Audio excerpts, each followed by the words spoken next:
দীর্ঘ সময় চুপ করে থাকার বিষয়টা তোমার উপর অবধারিত করে নাও, ফাইন্নাহু মাতবাদাতুন লিশ-শাইতান, কারণ এই কাজের মধ্য দিয়ে শয়তান বিতাড়িত হয়ে যায়।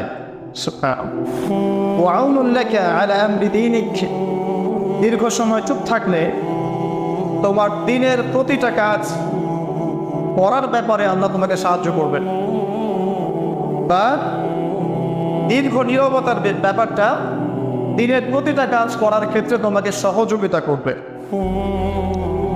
খুঁজতো, আমি বললাম জিদনি ইয়া রাসূলুল্লাহ, ইয়া রাসূল সাল্লাল্লাহু আলাইহি ওয়াসাল্লাম, আমাকে আরো বাড়িয়ে দিন, আরো কিছু বলুন, আরো কিছু ওসিয়ত করুন।